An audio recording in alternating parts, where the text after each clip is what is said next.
I'm Memsaabs, talking about one of my favorite topics today, empathy, as one of the 5 critical emotional intelligence components of leadership, according to Daniel Goleman.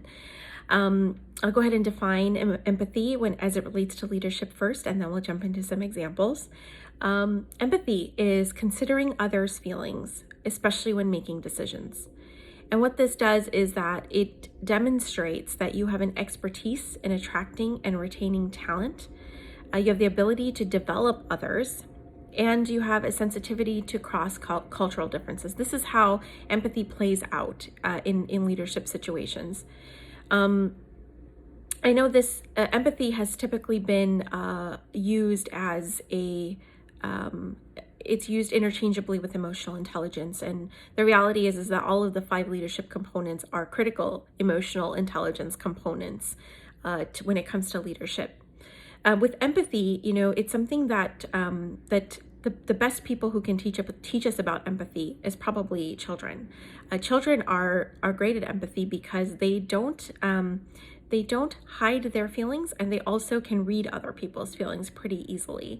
And I do love following things on social media where people are quoting young children and the things they say in certain situations.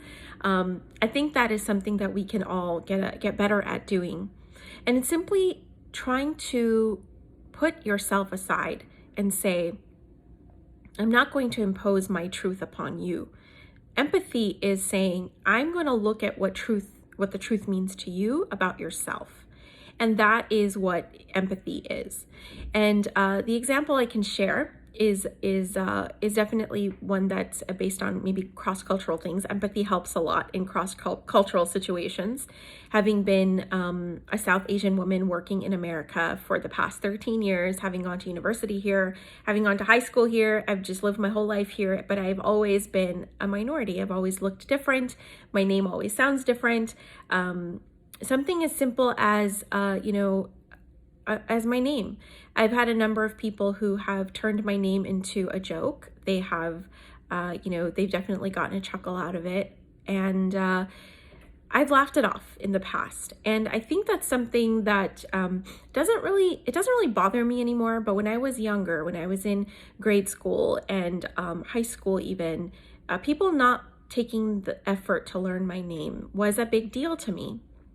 And the lack of empathy there was they would take whatever spelling of my name they had in front of them, which was usually correct, and they would just superimpose their own interpretation of it or their own pronunciation of it. The reality is my name's pretty phonetic and has a silent E at the end, so it kind of throws people off, even though it's pretty simple. It's a phrase. Sometimes it's, where do you put the emphasis? Where don't you put the emphasis?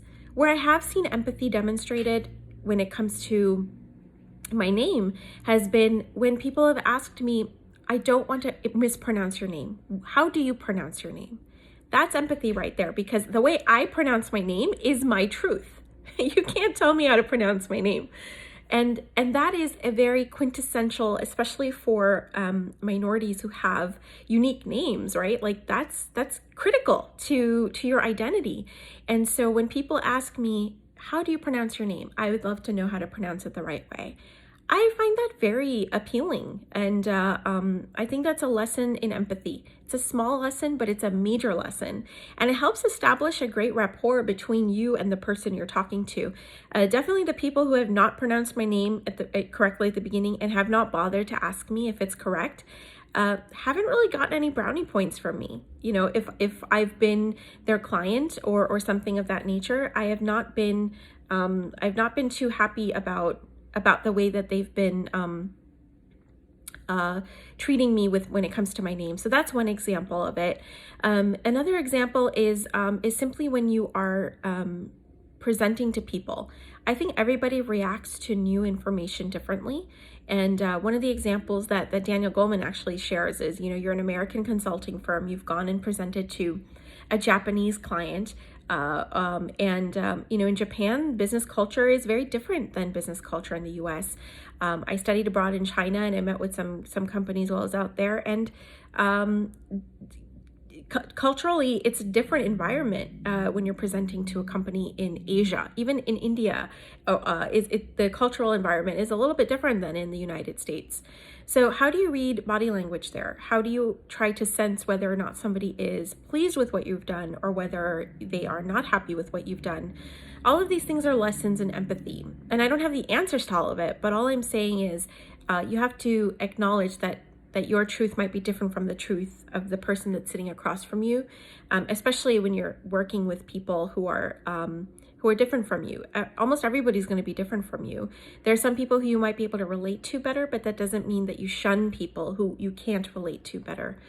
So that's my little bit on empathy. I hope it was helpful. Go ahead and share it and like it, and go ahead and comment and let me know what you think.